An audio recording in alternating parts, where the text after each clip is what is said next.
Inilah Greenland, pulau yang bikin Amerika tergoda. Sebuah pulau raksasa, lebih besar dari India, lebih luas dari seluruh Eropa Barat. Dari kejauhan, ia terlihat sunyi, dingin, putih, seolah tak bernilai apa-apa. Namun justru disinilah mata dunia mulai tertuju. Ketika Donald Trump, Presiden Amerika Serikat, secara terbuka menyatakan keinginannya untuk mengambil alih wilayah ini, dunia tersentak. Bukan lama setelah ketegangan global dan geger geopolitik sebelumnya, Greenland tiba-tiba naik ke panggung utama. Bukan karena perang, bukan karena kota megah, tapi karena satu hal, apa yang tersembunyi di bawah esnya. Inilah Greenland, pulau es yang hari ini menjadi pusat perebutan kekuatan dunia.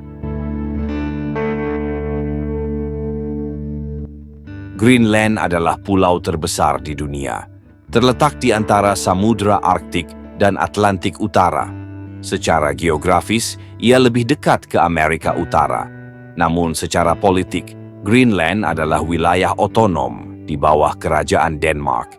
Sekilas, Greenland terlihat seperti tanah tak bernyawa. Namun kesan itu menipu, karena 80% wilayahnya memang tertutup es. Lapisan es raksasa setebal hingga 3 km. Dan es inilah yang justru menjadikannya sangat berharga.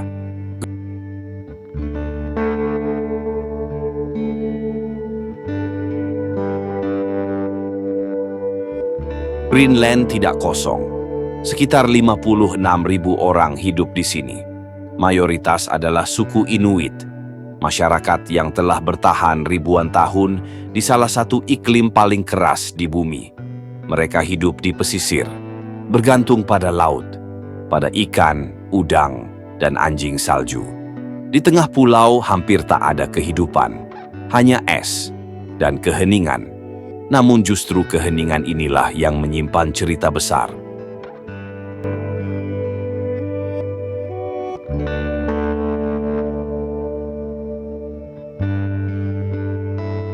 Ada satu pertanyaan yang selalu muncul. Kenapa tempat sedingin ini disebut Greenland? Nama itu berasal dari abad ke-10. Diberikan oleh seorang Viking bernama Eric the Red. Ia tahu satu hal sederhana. Orang tidak akan tertarik pindah ke tempat bernama Tanah Es.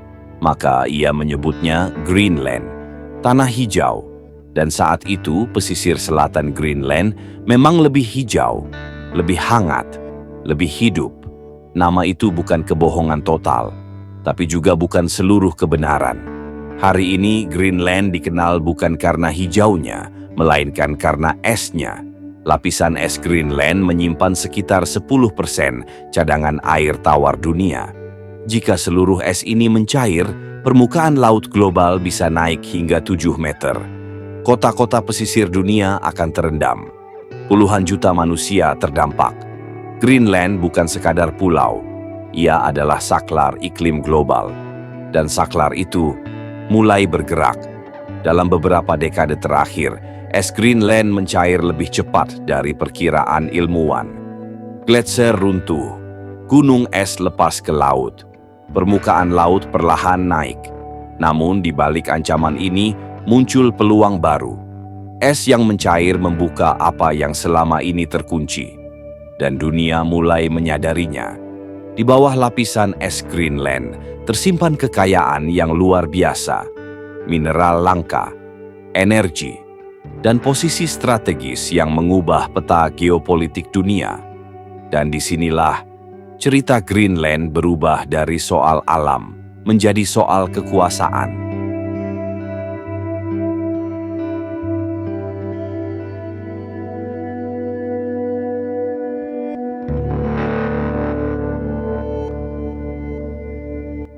Di balik lapisan es Greenland, tersimpan sesuatu yang membuat dunia terdiam.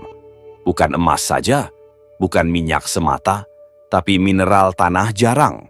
Bahan baku yang menjadi jantung smartphone, kendaraan listrik, turbin angin, hingga sistem persenjataan modern. Selama ini dunia sangat bergantung pada satu negara untuk mineral ini, dan Greenland menawarkan jalan keluar. Selain mineral langka, Greenland juga menyimpan uranium, nikel, kobalt, besi, dan potensi minyak serta gas di lepas pantainya. Ditambah lagi, perairannya kaya akan ikan dan udang yang menopang ekonomi lokal. Namun sumber daya ini bukan sekadar soal ekonomi, ia adalah alat tawar geopolitik.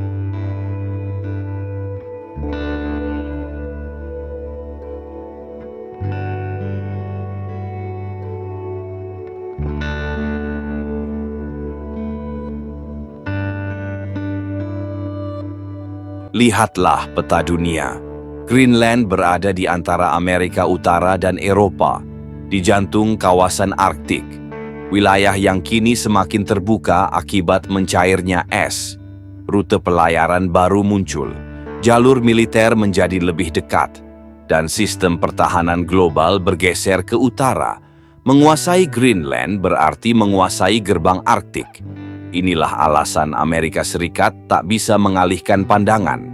Amerika sudah lama hadir di Greenland dengan pangkalan militer, radar peringatan dini, dan kepentingan keamanan nasional. Namun di era persaingan global baru, kehadiran saja tidak cukup. Amerika ingin kepastian, kontrol, dan dominasi.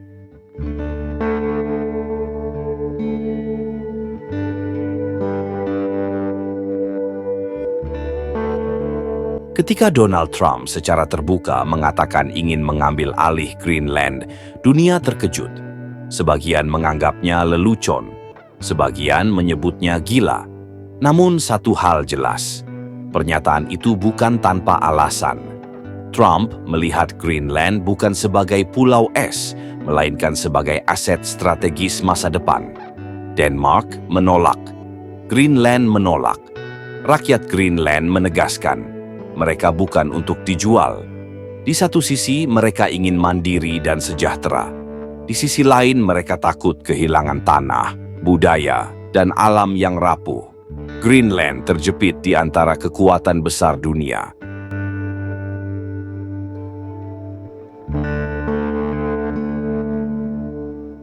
Greenland bukan hanya pulau.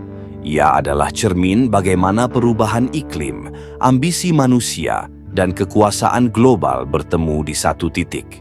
Pertanyaannya kini bukan lagi siapa yang menginginkan Greenland, melainkan siapa yang berhak menentukan masa depannya.